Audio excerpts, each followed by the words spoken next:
back. Shower water, oh mama. Don't ask me, little brother, I ain't cutting no slack.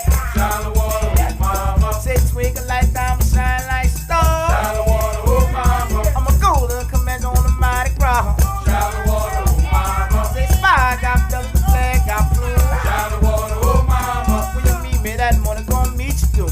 Shower water, oh mama. Who realized I was out of sight? Shower water, oh mama. My nickname before that big chief dynamite.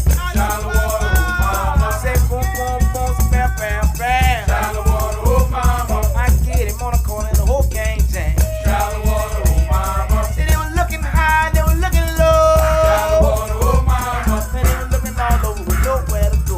Shower water, oh mama. Say spy shot the signal, say let him come. Shower water, oh mama. Say send him to the back, say I'll be the one. Shower water, oh mama. Oh, Gucci, my back, steady my crown. Shower water, oh mama. I'ma set him on fire when he come uptown. Shower water, oh mama. Say make shallow water when the water high. Shallow water, oh mama. You can't make shallow water, then you sure to die. Shallow water, oh mama. You can't make shallow water, then you sure to drown. Shallow water, oh mama. So that water get high when you come uptown. Shallow water, oh mama. Oh, jogging my feet, I jogging my life. Shallow water, oh mama. I might tell you one time, it won't be twice. Shallow water, oh mama. Tell them golden Comanche ain't nothing nice. Shallow water, oh mama. Put his name in the paper, his ass on night. Shallow water, oh mama. What they talking about, trouble boy, what's his name? Shallow water, oh mama. They talk about trouble, be a low down shame. Shallow water, oh mama. Goddamn, they talking about trouble, they talking about me. Shallow water, oh mama. Say one be the number, say two make three. Shallow water, oh mama. For the third water is from away uptown. Shallow water, oh mama. Say boy can't swim, then he bound to drown. Shallow water, oh mama. I miss shallow water when the morning comes. Shallow water, oh mama. I miss shallow water, you better not run. Shallow water, oh mama. 'Cause I got every don't you feel. Shallow water, oh mama. I say I shoot cool with a 3-wag wheel. Good morning. I love how the bell goes off at 25 after and look out and say, I think there might be about 5 or 6 folks who'll come to service, and then magically around 29 minutes after, it's like, so I'm glad you're all here this morning. We welcome you here in the sanctuary and those who have opted to join us by online this morning. Please ensure your electronic devices are muted, or of course some of you are using your hearing adaptations through your phone. Obviously, you can keep those going. My name is Beverly Horton. Pronouns are she and they, and I'm this morning's service leader. And I'll have some assistance from Monica Bennett, and also Vernon Nawagesic will be offering a prayer this morning. Our speaker this morning is Louise McKinney. Our music ministers, well, you all get to be music ministers this morning because you'll do some singing, but led by our music director, Rachel Derry. Our tech team this morning, Brian Carey, John Elliott, and there's a very attractive person back there whom I don't know. Matt? Matt? Hello, Matt. Thanks for your help this morning. We are getting out of the habit of doing read announcements. However, anytime there's a rule around here, you know how that goes. So I have been asked to actually read one of the announcements. It's an important one. So we were asked to join the climate action team in the fellowship hall immediately after service today. That team is going to be hosting coffee hour. In addition to our customary coffee and tea, we will be offering a selection of delicious plant-based foods. Tables are set up so you can sit and enjoy the light refreshments.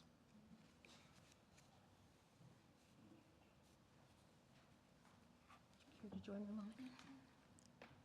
Our chalice is a reminder of the light and hope of our faith. We light it each time we gather to remind us of the sacredness of our time together. Step into the center. Come in from the margins, not as a guest, but as one who belongs. Here, no one stands alone. No words need be whispered to remind us. We are already one. Please join me in our chalice lighting words. May this flame be our light of friendship and love.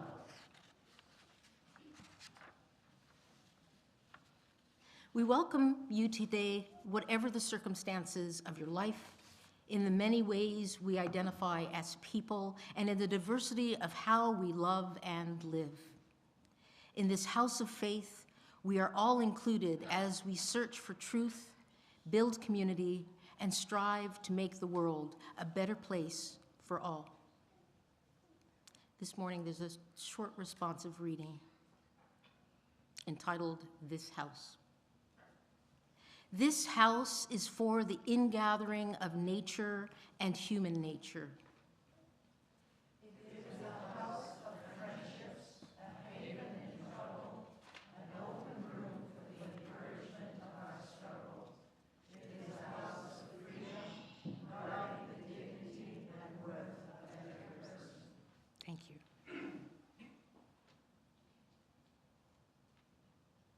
After this morning's land acknowledgement, Vernon is going to join me to offer a prayer. Today's service is streaming live from our church here in Hamilton on the sacred lands of many peoples. We live upon the traditional territories of the Erie, Neutral, Huron-Wendat, Haudenosaunee, and Mississaugas. This land is covered by the Dish with One Spoon Wampum Belt Covenant, which was an agreement between the Haudenosaunee and the Anishinaabe to share and care for the resources around the Great Lakes. As settlers, we continue to benefit from this land and its resources. As settlers, we must ask ourselves how or if we have shared and cared for the earth and its gifts. Facing the truth is hard. Truth must come before reconciliation. Vernon?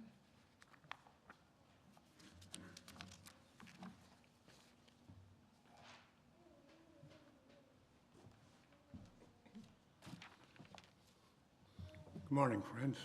I'd like to thank Louise McKinney and also the congregation for asking me to take part. And it's always an honor to take part in any endeavor they ask. I guess, thank you very much. I'm going to recite the Native American prayer. O Great Spirit, whose voice I hear in the winds, and whose breath gives life to all the world. Hear me, I come before you, one of your children. I am small and weak. I need your strength and wisdom. Let me walk in beauty and make my eyes ever behold a red and purple sunset. Make my hands respect the things you have made, my ears sharp to hear your voice. Make me wise so that I may know the things you have taught my people, the lessons you have hidden in every leaf and rock. I seek strength not to be superior to my brothers, but to be able to fight my greatest enemy, myself. Make me ever ready to come to you with clean hand and straight eyes, so when life fades as a fading sunset, my spirit may come to you without shame. Be good. Okay.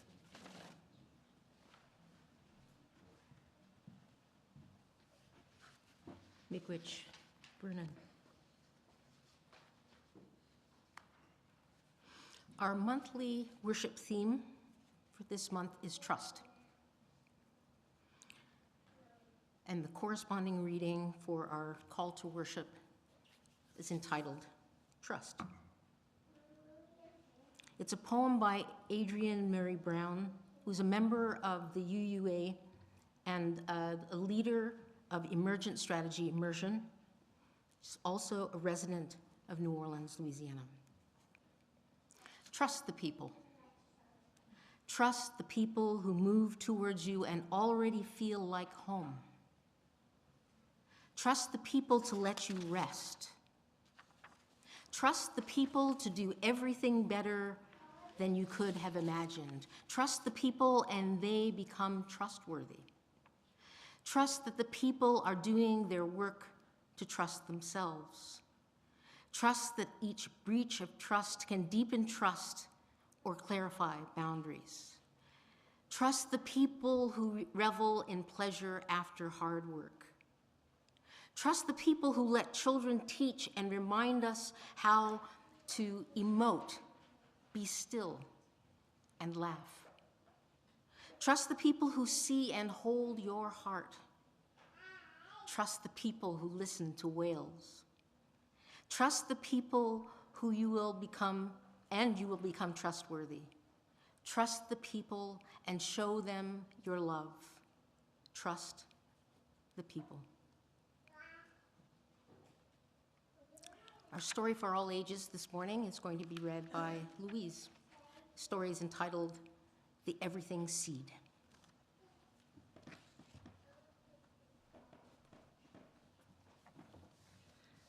I happen to know the artwork for this book they were originally batiks, so I think that kind of adds to my enjoyment of it.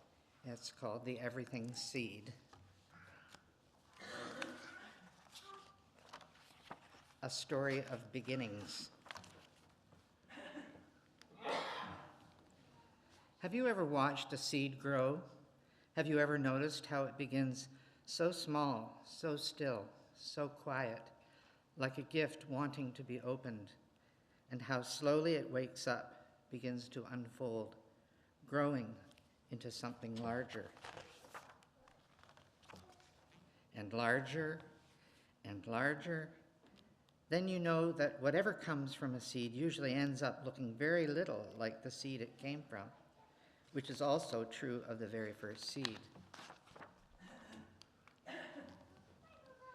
Once, long, long ago, way back before the beginning, so long ago there was no such thing as time because there was no one there to count it. Everywhere was a huge, deep, mysterious place, like something waiting to happen. There were no stars, no sun or moon. There was no place like Earth, not a drop of water or a single tree or rock or flower, and no living beings anywhere. But in that deep waiting space was hidden the tiniest point of something no bigger than a seed. It was not a flower seed. It was not an oak tree seed. It was not a seed of corn, although those things were included in the seed. You might call it an everything seed, because that's what it became. No one knows where that first seed came from, or how it was planted, or how it knew, in the way that only seeds seem to know, how long to wait for just the right moment to sprout and grow. But all at once, this tiny seed, cradled and nourished in the rich soil of space, woke up, broke open, and began to unfold, unfolding, unfolding. Next one. And one more unfolding. And blossoming forth into an enormous blazing ball of bright light, like a great grandmother sun. And the universe was born. Out fluttered the galaxies like a storm of snowflakes swirling and gathering into the brightest, most blindingly beautiful cloud of stars. And out of those star clouds whirled our own star, the one we call the sun, and our earth, and our moon, and all the round spinning planets we have learned how to name. And this is the secret of that tiny seed. You and I were there in the very beginning. Just as the idea for each leaf on a big oak tree lies hidden inside an acorn. We were there with all the stars and planets, all the rocks and oceans, plants and animals and people, everything that is now, ever was, or ever will be, was inside that first tiny seed. So whenever you hold a seed in your hand and wonder what it could become, imagine how you and all that is here once came from the tiniest speck of an everything seed before it sprouted and grew long, long ago in the way back beginning of time. Now, if this were an ordinary story, it would end right here.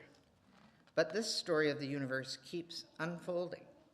What once began in a blazing blossom of light continues every day. New stars sprout open in the deep soil of space. New plants and animals appear on the earth. Seeds of many kinds are scattered everywhere to help us remember. And new people are born every day with the spark of that first light still alive and burning deep inside, waiting, like the everything seed, to shine in ways that are yet to be known.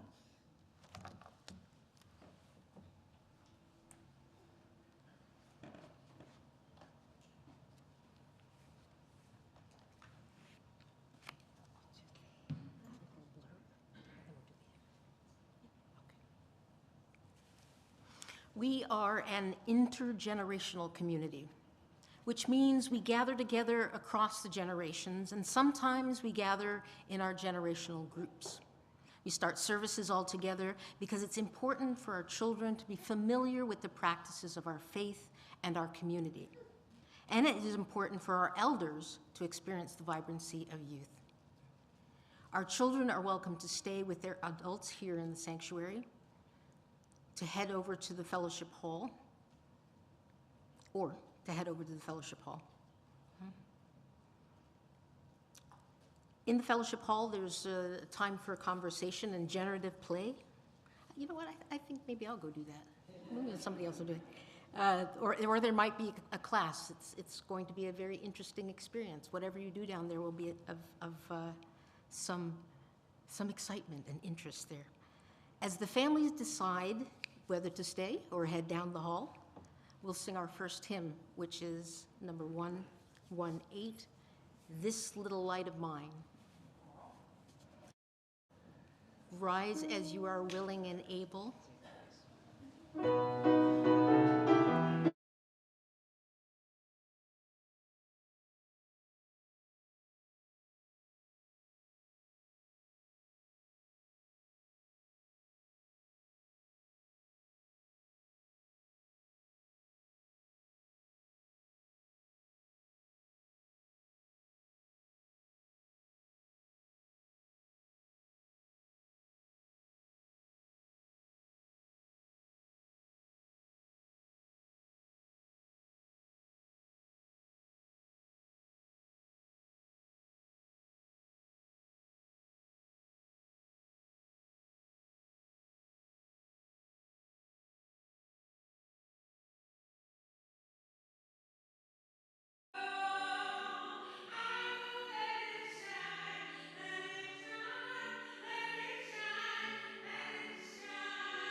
Well done indeed.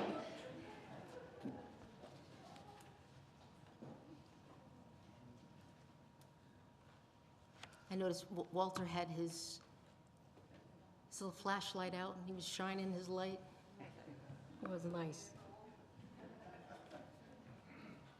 In these moments of contemplation, I invite you to relax. Close your eyes if you wish. Breathe deeply.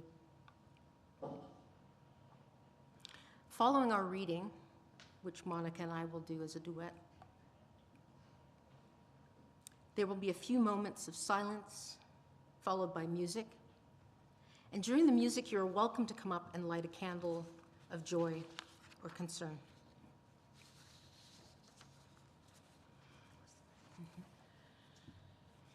I am a single cell in a body of 4 billion cells.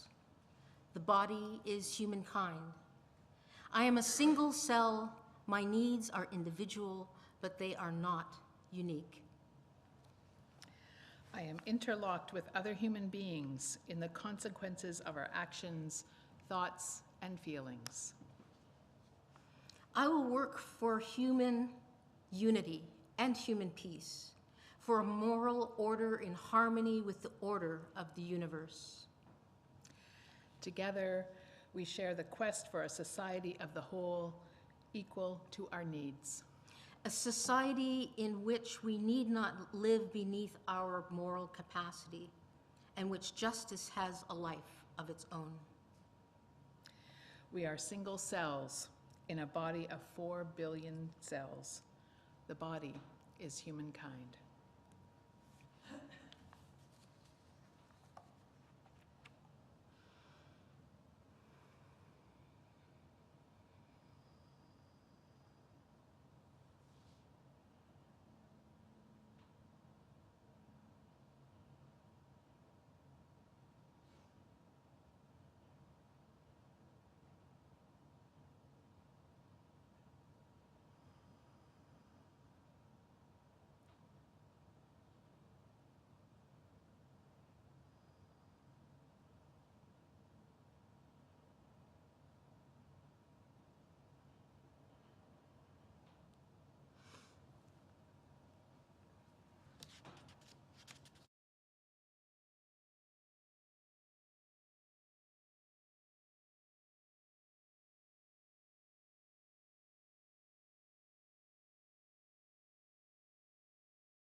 Part of building a nurturing community includes sharing our joys and sorrows. We know that there are sorrows among us too tender to share. We hold these in this space today with the reminder that we are never alone. Spirit of community in which we share and find strength and common purpose, we turn our minds and hearts toward one another, seeking to bring into our circle of concern all who need our love and support. Those who are ill, those who are in pain, either in body or in spirit. Those who are lonely, those who have been wronged. Invite those who would like to share the name of someone you'd wish to remember at this time.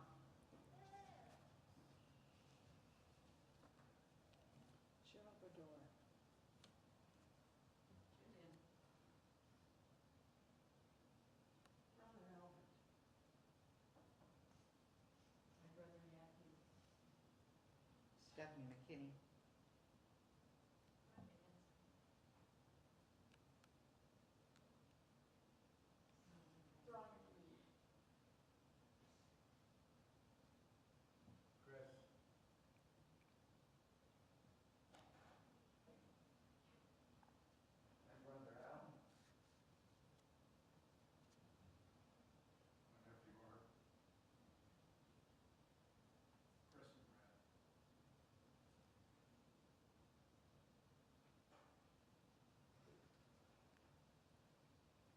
We are part of a web of life that makes us one with all humanity, one with all the universe. We are grateful for the miracle of consciousness that we share, the consciousness that gives us the power to remember, to love, and to care. Even though there were no written joys for today, I know that there are joys among us too. We celebrate the joys among us and rejoice in the happiness that flows through our community.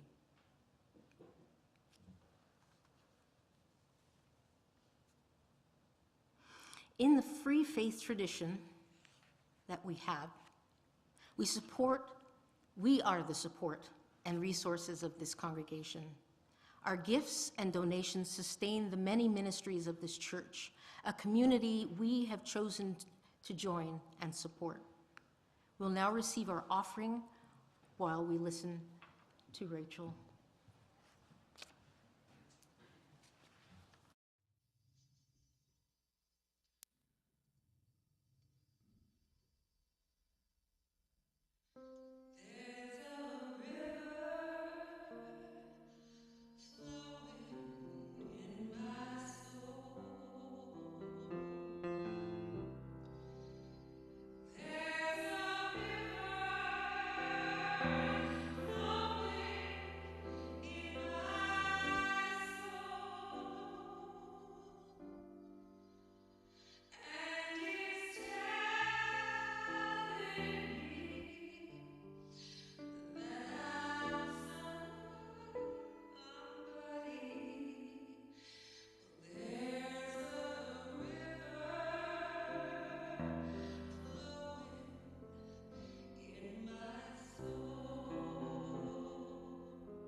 Your gifts in support of our ministries to one another and to the community are appreciated.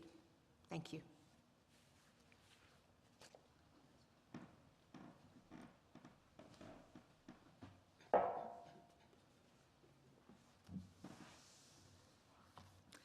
Good morning, everyone. I'm Louise McKinney. My pronouns are she, her, and I've been a member at First for 2 years. I began attending back in 2018 when I first arrived back home from living down in the United States. And I was also, for a decade, a member of a UU church just an hour north of Atlanta. It was called the Unitarian Universalist Congregation of Gwinnett. It still is called that. Anyway, I guess since you're probably pretty acquainted with the horrors of what went on Friday in the Oval Office at the press conference, I don't really want to go too much into that, but you may have already been hearing something about the trend of the xenophobic naysayers, cultural naysayers, such as some of our neighbors in the South, who would try to roll back, or even worse, dismantle institutions that uphold DEI, diversity, equity, inclusion. And we can only shake our heads. Our hearts cry out, and we would like to respond. But what about the benefits on the workplace, in the institutions we have, in education, when cultures combine? When people of different backgrounds come together and have a shared experience? What do we learn from a unity of experience? Well, I'd like to try to answer that, or maybe even better, try to show it by way of telling you something of my own personal experience. First, I want to share with you that though I am originally from Port Credit, Mr. and Mississauga, somehow I wound up living for 30 years in the American Deep South. First, a decade in New Orleans, Louisiana, and then 20 years in Atlanta, Georgia. Throughout the 90s, I had the absolute joy of living in New Orleans, the only city I know of where street culture reigns supreme year-round. And I can assure you, with more than 130 festivals annually, there's a celebration in NOLA for everything and everyone. I learned pretty quickly, once I'd arrived in the Big Easy, that I'd regularly be down in the streets, uptown, downtown, back of town, dancing with the craziest melange of sweaty people. Of course, this would happen customarily during Mardi Gras, but also when joining the ranks of New Orleanians dancing in the third line behind the second line of brass band musicians at jazz funerals, marching behind the deceased throughout the streets on the way to St. Louis Cemetery Number 1, or wherever. It was amazing. Anyone could come along and march. Jazz funerals are listed publicly for anyone and everyone, and they're listed in the Times-Picayune daily newspaper. How did I wind up there? You see, I'd first gone south as a travel writer, all over the American South, but I wanted to hold up in Paris on the Mississippi, as it used to be called, because I loved it so much. After a brief stint as a telephone operator at a personal injury law firm on Decatur Street in the French Quarter, I scored a job as an editor for a Canadian-owned publishing company. In 1992, I married a man from Atlanta, and we started a family there, raising 3 biracial kids, Carrie, Jude, and Julian. Jude and Julian are twins, with the knowledge that we were in the perfect place to immerse them in that cultural gumbo of a city. It's in New Orleans that I truly experienced the rightness and righteousness of inclusion. American diversity consultant and author Vernon characterizes the ideal of diversity in practice perfectly, in my opinion. She says, and this is a quote from her, "Diversity is being invited to the party, but inclusion is being asked to dance." That, in essence, was my experience of living in New Orleans. As a UU, I'd also like to say, considering our third and seventh traditions, that New Orleans is a model among North American cities, a perfect cultural backdrop to see this observation by Rockford, Illinois UU minister Reverend Matthew Johnson. He says, "If justice is what love looks like in public, then inclusion is what love looks like among groups." New Orleanians love their city and cherish their multicultural traditions. This is the common denominator. It's a trust that brings New Orleanians together, as does the history of New Orleans being the birthplace of jazz, which naturally, historically, drew nonpartisan musicians of every stripe and persuasion together, black, white, and Creole. Today, one day away from Mardi Gras, tomorrow is Lundi Gras, I'm calling into our midst the Mardi Gras Indians, whose art and music, and you heard a sample of it as you came in this morning, whose very being is a vehicle of true inclusion. It's a dual heritage phenomenon, and it's supremely multicultural. It's called Masking Indian, when African Americans' historic veneration of indigenous peoples in Louisiana is on display. To introduce the who, what, where, when, and why of this tradition, I'd like to read a brief passage from my book, Cities of the Imagination, New Orleans. This is it, and it happens to be in our library if you want to read it. Which was published in 2006, right on the heels of Hurricane Katrina. Hard to believe, but I mean, they thought, I guess, why not support the city, and more people than ever were interested in it. So it was published by Oxford University Press in 2006. This will give you some historical facts, no fake news here. Then we'll screen a 2-minute video produced by the New Orleans news station WDSU, featuring National Endowment for the Arts winner Shaka Zulu as spokesman. But here's the brief history of the Indians from my book. The Indians come in bright splashes of color and swags of plumes sculling the air.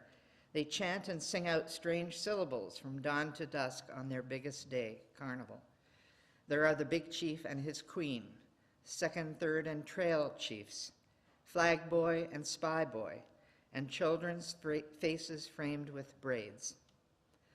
Though weighed down by heavy beaded suits they take a year to fashion and that can weigh upward of 100 to 150 pounds, they walk through some of New Orleans' oldest and poorest neighborhoods, Crescent City citizens masking Indian. The Mardi Gras Indians, or Black Indians, are a splendid sight on Mardi Gras, wielding flashlights on St. Joseph's Day Eve, marching through neighborhoods on Super Sunday following St. Joseph's Day, or practicing at Dryad Street outside the H&R Bar, or another well-known Indian enclave, the Glass House. They are a performance highlight at Jazz Fest time, usually on the Congo Square stage, or maybe leading a parade through the fairgrounds. African Americans' veneration of Native American culture is a spiritual tradition that dates as far back as the early 18th century. This cross-cultural legacy is found only in New Orleans and is the result of a compassionate bond between peoples, born of shared suffering and subjugation at the hands of white people. The tradition can also be traced logically to the actual mingling of the two cultures through intermarriage. As many who study Mardi Gras Indians point out, the tradition represents an enduring link to the spirit worship of African slaves who came to Louisiana via the Caribbean, the Middle Passage. And the practice represents an artistic response to the oppression African Americans have endured. The Mardi Gras Indian cult in New Orleans employs every metaphor of Native American culture, whether authentic or ersatz, from tribes and tribal titles to chants, dances, braided hair, and popular approximation of Indian lingo, i.e. me big chief or something like that. The first recorded instance of a black man masking Indian in New Orleans dates to the early 1880s in the city's 7th Ward when Beckety Baptiste founded the Creole Wild West tribe. Today there are as many as 15 tribes, one-time rival gangs, whose turf roughly divides uptown with Wild Magnolias, the Golden Eagles, the Creole Wild West, the Gold Star Hunters, and downtown, the Yellow Pocahontas, the White Eagles, the Seminoles, the Guardians of the Flame. And now would be the time for the brief video with Shaka Zulu, who's going to describe for you, and you'll get to see some of the Indians actually marching.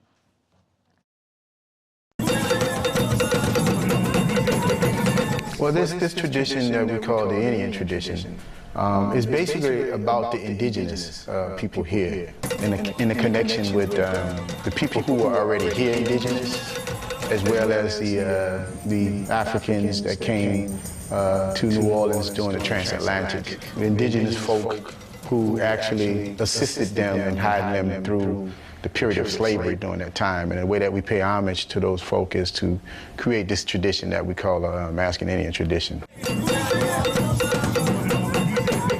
This is a tradition that we have always done. In our culture, we've always worn feathers, and we've always had a system of beating that can go back many, many years. So it's just mainly our black carnival traditions of New Orleans. Mardi Gras morning, I represent the nine. You know, the name Mardi Gras Indian was really given to us. You know, a lot of times we didn't refer to ourselves as Mardi Gras Indians. But what we do is a street culture, is a neighborhood culture. And it was really about each tribe or gang or nation representing a particular neighborhood. So, you know, when you're paying homage to something, it should never be easy. So we came up with a system where we take a year-long process and hand bead and hand sew these suits. So on Carnival Day, we come out and mask these suits that we spend a lot of time and a lot of energy and a lot of money creating. And what we would do is we would war against other tribes, and we would play like war games, you know, and we would meet other tribes, and you'll see the interaction of pretty much displaying some of the work that you have tirelessly done the whole year. And the unique thing about the tradition is there's no self-proclaimed winners of those particular war games. You know, it's really the crowd that pretty much judges the, you know, who actually have done the work. And your street credibility is based on the amount of time and the amount of work that you put into actually hand sewing these suits. A lot of times we come up with our own ideas, we come up with our own theme, and, you know, you're creating these suits all year, but what you realize is on Carnival Day, when you walk out that door, you know, there's a lot of people out there waiting for you. So basically, you get a brief understanding immediately that this culture doesn't really belong to you. You know, it belongs to the communities and it belongs to the people.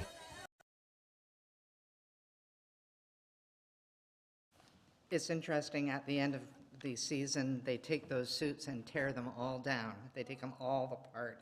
And then the used beads, they let the children practice and begin the tradition of, you know, coming up behind the elders and knowing how to do it.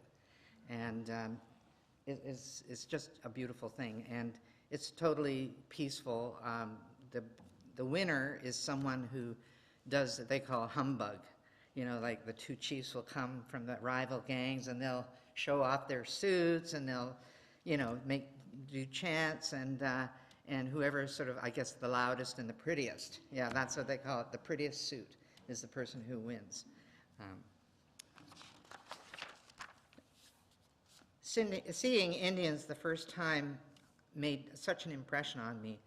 My first Mardi Gras day, when showing two Californians around town, we wound up getting into a second-line parade and a run-in with the Indians all in one block. I wrote about it in an essay called Living Despite the Cost of Living, because one thing one should realize is these traditions are carried out by probably the poorest among all in the city. And so this is what I wrote in the essay. When we get to the Treme, everything is popping.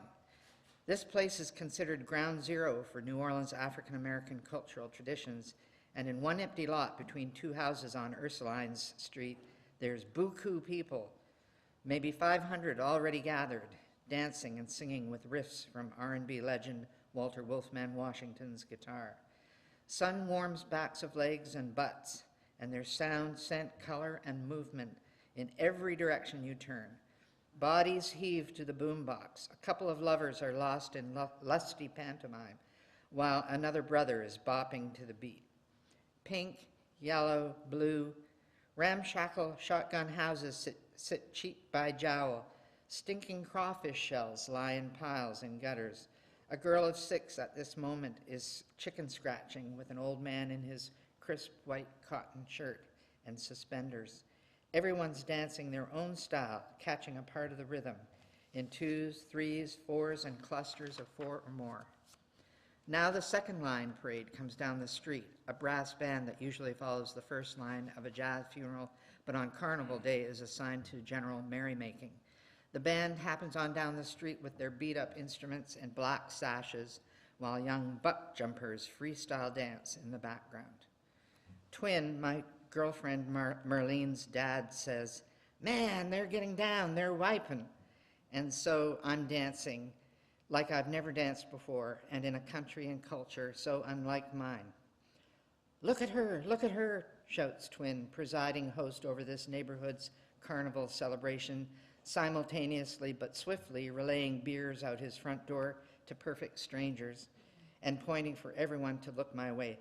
Yes, look at me, the girl who's mad dancing, busily submitting herself to the one spirit and the one round understanding billowing up from the crowd. Look at her, he says, she's happy. Then, when the White Eagle Mardi Gras Indians arrive, the moment has reached perfection. In a wafting breeze created by their own magnificent peach-colored ostrich-plumed suits, we now see New Orleans masking Indian culture, living out its forms in full regalia, down in the street. Says jazz great Ellis Marsalis in New Orleans, culture rises out of the cracks in the sidewalk. There, on the cracked sidewalks, we gathered, marveling at the gorgeous beaded and sequined costumes that have taken almost a year to hand sew, beguiled by this complex centuries-old tradition and by the chants whose lyrics draw us united into this joyful experience. And what is so moving to think about is that this whole tradition started as a thank you from African Americans to indigenous people of Louisiana, such as the Atakapa, the Chitimaca, the Kushata, Homa, and Bayou Gula, for providing help when help was needed. I'll close with Joseph Campbell's observations, which really touched me when I first heard this in the film The Power of Myth. He pointed out simply that when you see Earth from space, there are no divisions.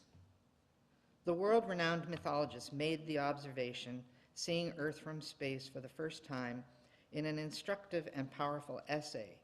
He asserted that the space race and moon landing literally altered our worldview. In his 1979 piece, Earthrise, The Dawning of a New Spiritual Awareness, which was published a decade after the Apollo 11 mission, Campbell wrote, quote, "Men stood on the moon and looked back, and by television we were able to look back with them, to see Earthrise. With the moonwalk, the religious myth that sustained these notions, a heaven, earth, and imagined hell, could no longer be held. With our view of Earthrise, we could see that the earth and the heavens were no longer divided, but that the earth is in the heavens." End quote. And here's the good part. He goes on to say, there is no division, and all the theological notions based on the distinction between the heavens and the earth collapse with that realization. There is a unity in the universe and a unity in our experience. From space, we see there are no borders, no national crossings with armed guards, no boundaries. A unity of experience can be experienced here on Earth, and it's expressed in a cross-cultural tradition like the Mardi Gras Indians, which simply reminds us of this: we can all be one. Just say yes. Just do yes.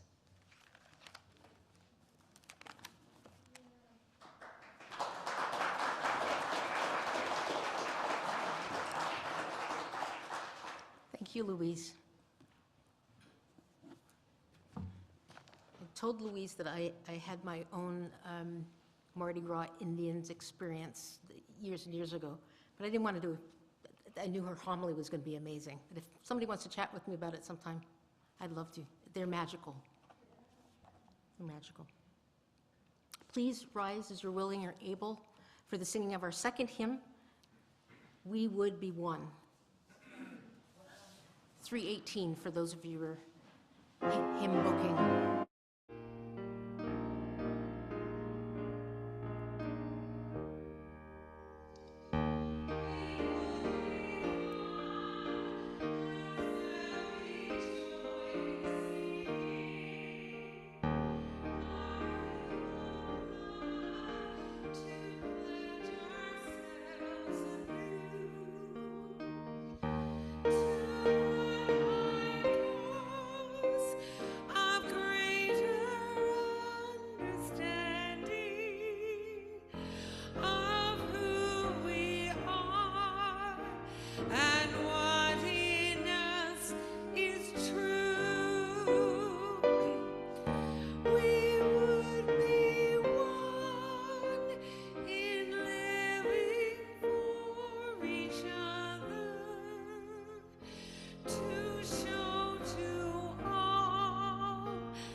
Please be seated.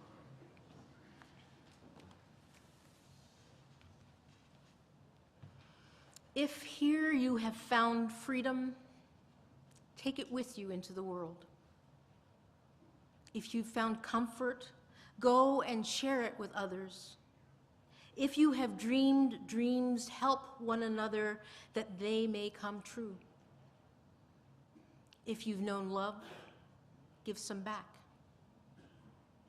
Give some back to a bruised and hurting world. Go in peace. Oh, when the saints go marching in, Lord. Oh, when the saints go marching in, glory, hallelujah, Lord, I want to be in that number. When the saints go marching in, oh, when the saints go marching in, oh, when the saints go marching in, glory, hallelujah, Lord, I want to be in that number. When the saints go marching in.